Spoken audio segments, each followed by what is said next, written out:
This conference will now be recorded. No, not for compliance. So you can see this is set up here. If I come into my inbox, I've got two emails there. There's my client online access password. And there is my client portal with my username.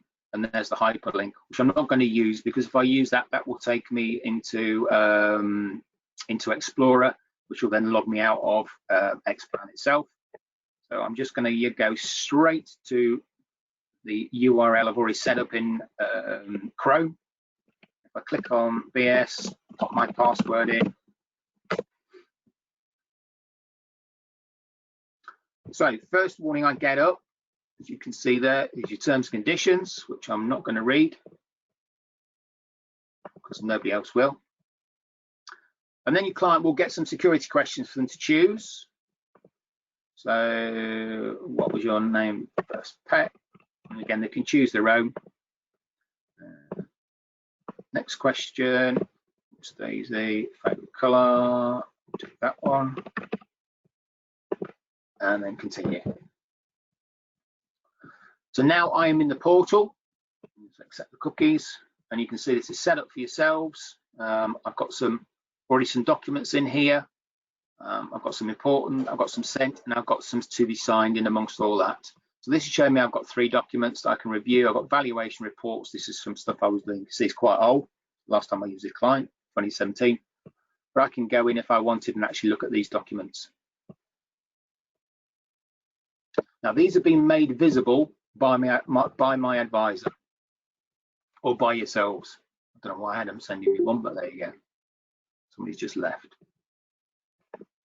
So that's how quick and simple it is. Now, your client has the ability to email you directly from here, if they so wished. If I click on Compose, I can type in there, hello, Daisy, if it's spell. Type in, please call me, and send. The beauty of this is it is totally secure. We're not going out of the system.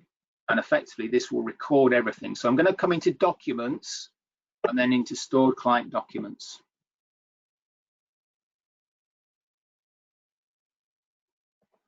And there's that email. It's already coming from the client. It's a secure message. I'll just click on it and open it up. See there, please call me. So again, the beauty of that is we've not got messages going out emails going out from clients or out of the system, and this is going to be saved in here as part of your client record going forward. Does that make sense so far? Does anybody got any questions on what we've just done?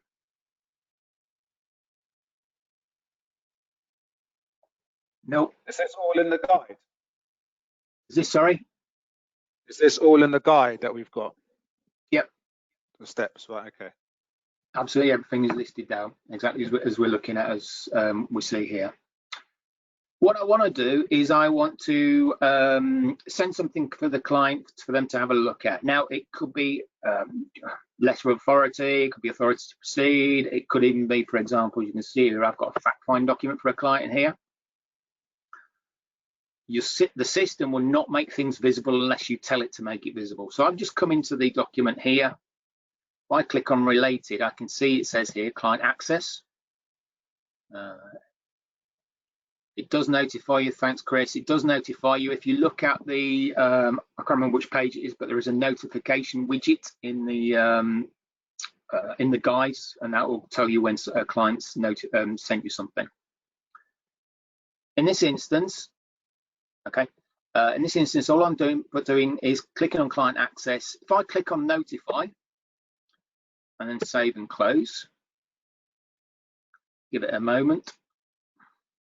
So that's now effectively that's visible to the client, and I should any second get an email which says you have a new message on client portal regarding fact find. So it's notified the client that there's a record in there. If I just refresh this screen,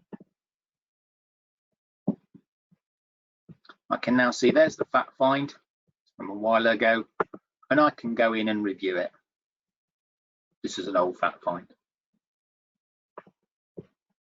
So you can make documents visible to the clients. You can also stop them being visible to the client. So if I go back to the fact find I was just in, decided, right, okay, they've had a chance to review that. I don't want them to see it anymore. If I just click on that, save and close it,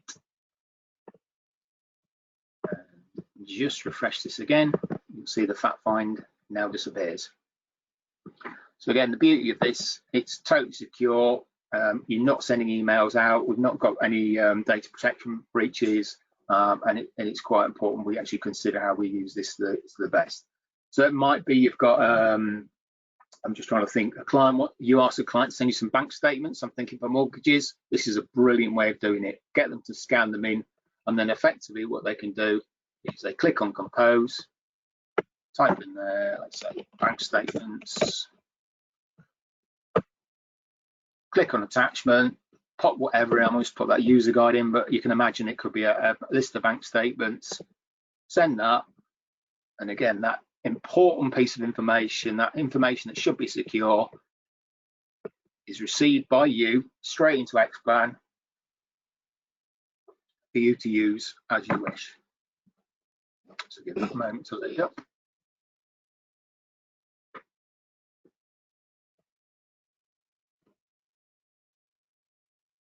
There you go. There's my bank statements.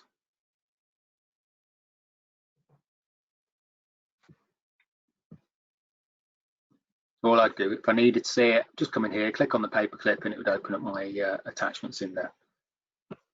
So a really good way of having that secure messaging between yourselves and the clients. Nothing's going out. We haven't got email issues, and obviously we've got keeping that record all in one place, because again, this will historically just stay in here as we move forward. Everything's date and time stamped, so you can actually see when that's coming in. Does that make sense? Are there any questions on documents and sending messages to and fro?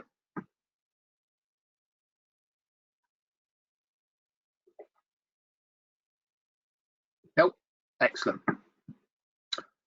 Okay, the last element I wanted to show you at this point, like I said, everything is in the system, sorry, in the user guides as well, is how to use digital signatures. Now, the key thing about digital signatures, it is not a physical signature. It's not DocuSign. It is basically a read receipt. So it's confirmation that your client is happy that they've had a document, they've read it, understood it, and that they are okay with it, and they're quite prepared to just confirm that they've received everything. The only caveat I put with this is you can only use PDFs to be able to get a digital signature. So what I'm going to do is I'm going to add one in for the client for them to sign. So I click on add, choose the type of document. It could be anything I want, but I could just say, let's do LOA.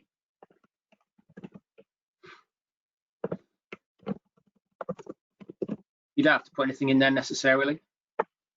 Click on attachment and then upload my PDF. Again, I'm just going to put this user guide in because it's the first PDF I've got. If I wanted to, I can make it visible at all times to the client, but I'm not. I just want them to be able to sign it. So I'm going to just save and close that at this point. So I've not set up digital signatures just yet. All I've done is put a document in for the client to actually view, but they can't see it as of yet. So what I need to do to create the digital signatures, you see down here on the left-hand side, next to the paperclip, there is a little drop down. So if I click on that, I've got an option there which says digital signature. So if I click on that now, I need to go through the process of making the client, making this a digital signature and also making the client aware of it. So if I tick that box there to show that's the document I want the client to sign, choose a client who I want to sign it, and then just finalize the signatories. Ignore that because you're not charged, and then click OK. The next thing I can do, and you see here, I've got two options. I've got view and sign. So let's just say a client comes into your office, not obviously in current state of affairs, but potentially in the future, if they come into the office and said, oh, you've asked me to sign something, they can view and sign it here. But we're going to do this remotely. So all I need to do is notify the client. Oops, I need to select the document. I need to notify the client, admittedly. So notify the client. You see there, signatures will pending status be notified email at login. So I'm just going to do that. Signatures have been notified. Click OK, and then essentially just close that.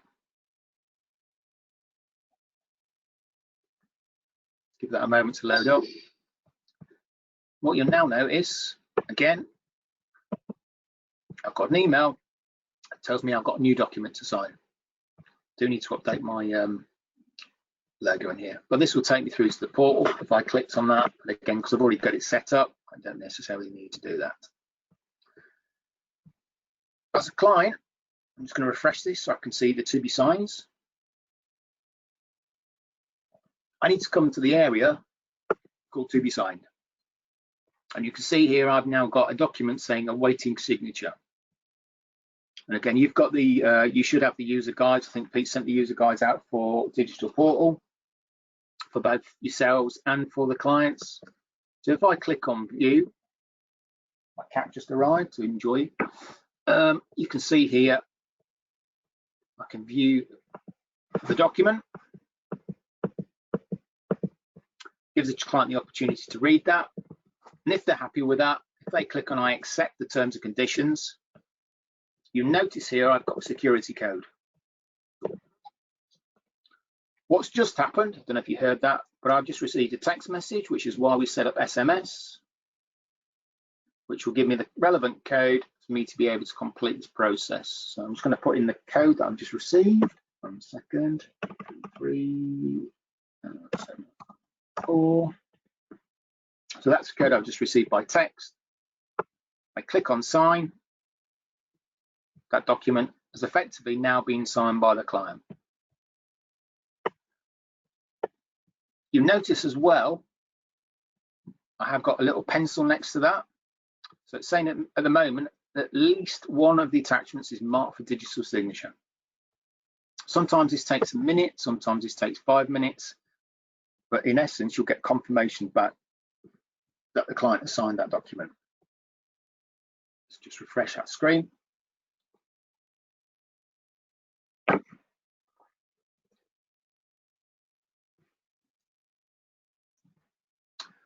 It's still showing us that. Let's go in here to have a look.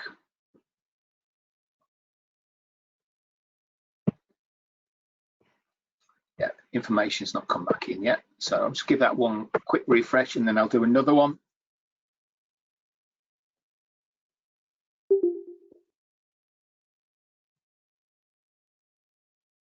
One sec.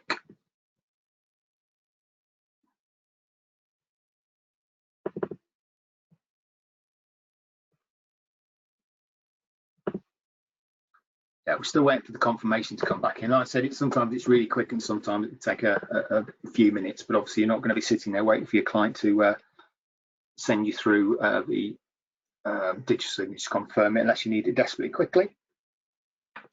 So that is how quick and simple it is for a client to do digital signatures. Now, if I decided to, again, and think, okay, well, this client can't currently see the document. Remember, I didn't make it visible to them.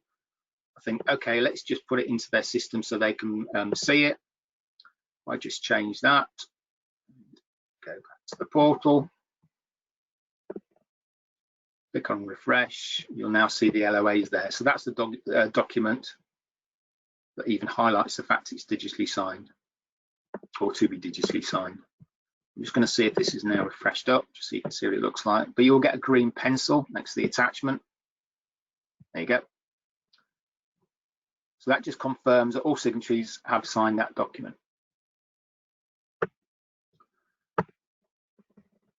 If at any point your client or you, yeah. So if you've got 2 people, would you do that twice? Well, it depends how you want to do it, because you can set up your partner access. Okay. See that? Yeah. Now, personally, I would keep them separate. Okay. Because they're their own records. So if you've got information coming back from the partner, but I mean, if you've got somebody who's sending you bank statements, for example, it's joint bank statements, and it's going to come in via one or the other. But you signing, I meant for like Sorry, the authority to proceed. Yeah. would you send the email out to Mr. and then you'd send another one to the partner? If you've done the ATP, for example, and you've done it as a joint, in inverted commas, you could give access to both of them. So let me just use this as an example.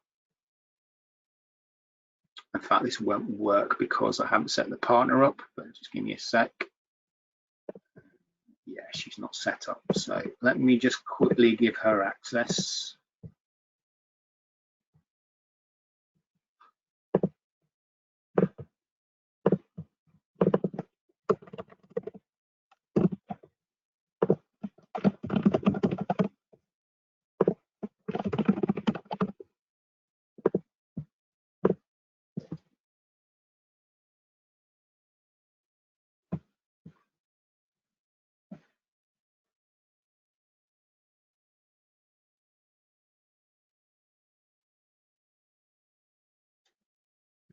Okay, there's that come in. There's just the emails pinging in just to confirm that the access has been granted.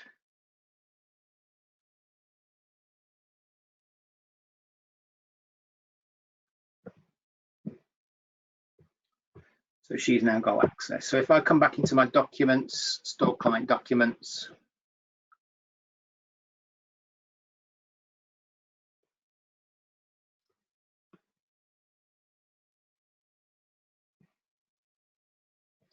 so what I'll do is I'll do a digisig for both. So I'll just add one in, just so you can see how to do this. Just attach a document, whatever it happens to be. Like I said, it could be an ATP. I'll just chuck something random in. Make sure it's PDF. Can't reiterate that enough. That's one of the common ones we get. I'm just going to save and close that.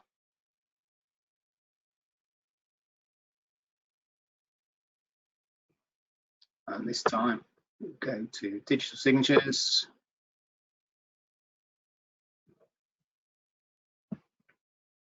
Why is that not? 1 second, just realized. Let's do it for both.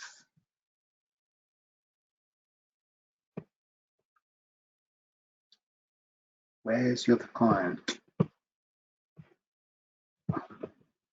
Very strange.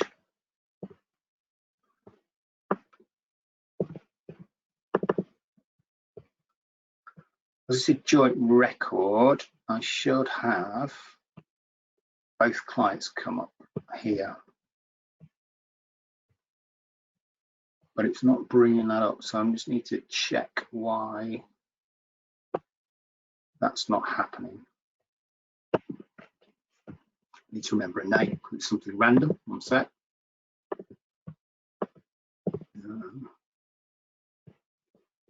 Makes life easier.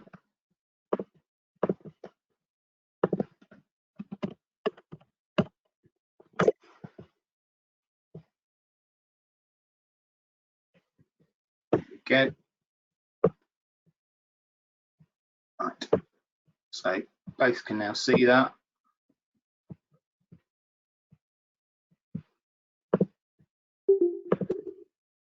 Just read left.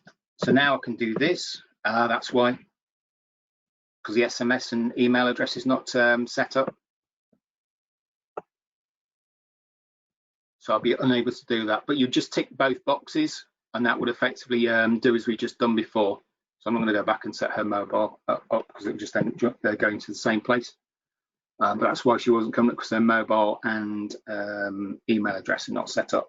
But yeah, you could do that and do the two at the same time. And that's how one of the best ways of doing it, just doing it as one. But make sure they've got their own access, because you want that signature to come from both. That makes sense. Thank you.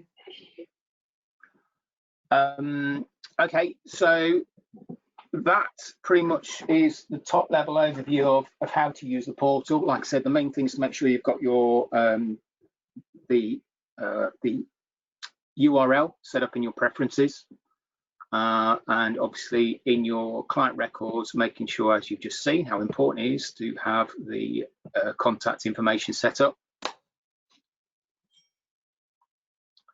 which is in client details, basic details, and contact details in there. And then you can share the documents backwards and forwards and such like. Is there any questions? You should all probably have my email address or contact number anyway, so if you do get stuck or have any questions, then I'm quite happy to field those for you. But, yep. Bruce, there seems a lot of Yep. back and forth that a lot could go wrong, and you could mess it up in front of your client who don't really use this before, because you can't just go into it and use it straight off the bounce, can you? So you've got to do a lot of practicing to get up to speed with it. Totally agree. I would set up a test client and I would probably do 2 or 3 so you actually get used to using it. Right, okay. So set up a test client on your own client list and do it that way. Absolutely. There's no, Right, okay. there's no way until I got used to the documents, especially because you're using XBM all the time, that you start to understand around where you need to be in Xplan Core and what that looks like and how to navigate around the client record. So definitely get a test client set up and then create the text messaging and such likes between yourselves, and then just get a feel for it. Right. Guys, one thing that I've suggested in the monthly newsletter coming out today is that you buddy up with another advisor, set each other up as a test, and make sure that the documents are going through, received by emails, and can be signed. So just buddy up with another advisor, and then you can check with each other whether you're sending correctly and it's being received and sent back. Right. Good idea, Pete. Have we got any other questions? Happens occasionally, mate. Once a year. No, cracking idea. Definitely worth doing that just to balance to make sure you've got everything set up. Have we got any other questions? Pete, is there anything else you wanted to add? The website, Charles Darby Mortgage. Sorry, Ian, you faded out there.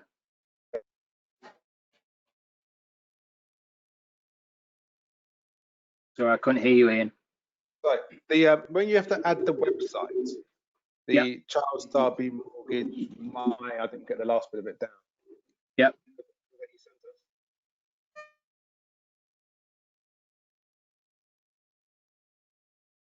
Ian, sorry, if I got about half of that. I got the Charles Darby bit, but I haven't got the rest of that. Okay. The website address that we have to put in, the Charles Darby Mortgage thing, is that in the document that you sent us today? The guide? No, Pete should have sent you that one. Pete, you send that?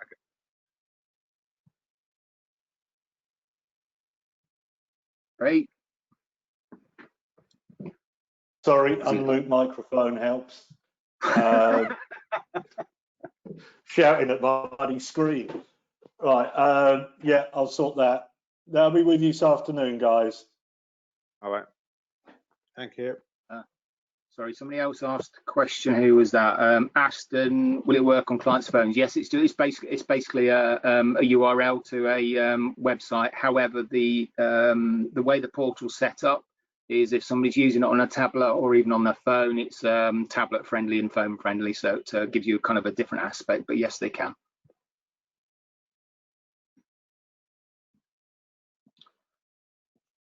Have I got any other questions?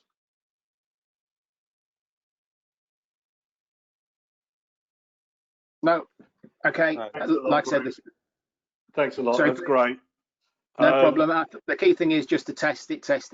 Get used to it. Get used to working around Xplan Core, how the client records look, etc., and get a feel for what the documents are and adding documents and such like. So you go into a different place that you've been generally, apart from just dipping in occasionally. But unfortunately, Xplan Core drives everything, and that's the reason we use this for the portal side.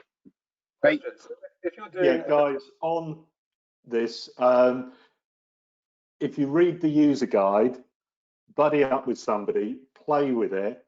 Once you've done that for a couple of days, if we've still got questions, ping me an email. I'll liaise with Bruce, and if we've got bits that we need to come back to you on, we can do. But I think it's best that if you read the user guide, try and play with it, send documents, receive them back, and then we can pinpoint where the issues are. Right. So if you Ian, do you had another one, sorry. a comparison, let them see it, and then can you talk? Again, you faded out, sorry. If, for example, protection, yep, and you put up an exchange comparison, can you then share the screen so they are seeing what you're seeing, and you can say, well, No. look, this is the first No, document, first one. You no. can say, well, the first one. No, you can send the comparison document, put the comparison document in the portal for them to review that comparison document. That's all. You're not sharing the same screen. If you want to do that, Ian, Right. use Zoom. Use Zoom. Right. Okay. Yeah. Or Microsoft Teams. But Zoom works perfectly on a one-to-one with a client. Tony Nash has been using it, and you've got video, screen sharing, everything, and then you just use the portal for signatures. Right. Okay. Fine. Okay. So just to do ATP and privacy notes, essentially. Yeah. Okay. Okay. But the Zoom, but I thought you could share screen. I thought it was one of those things, the system you could share screen, but no. But I think I asked that. That is coming, as far as I'm aware. Right. But at the moment, I would always use Zoom because it's tried, tested, and you can password protect it as well. Because I was speaking to compliance about the whole new coronavirus. They said as long as you send privacy notice and they reply with an email saying received the 2 emails, read the documents, and understood it, and I accept the terms on it, that's fine. Then you don't need to get them to sign it or do the digital signature. Ian, that's at the moment. Once the coronavirus is over, this is for the future. So I'd get into the habit of doing this now while times are quiet. You can learn how to use it, learn how to practice, and then once we're over all this crap, it's there and part of your sales process. Never need a wet signature again. But stuff like that, certainly give me a call about if you need to. But we'll let Bruce go now. I'm sure he's got other bits and pieces to do. Yeah. All right, guys, thanks a lot, and see you all again tomorrow. Cheers. Bye. Bye. See you later.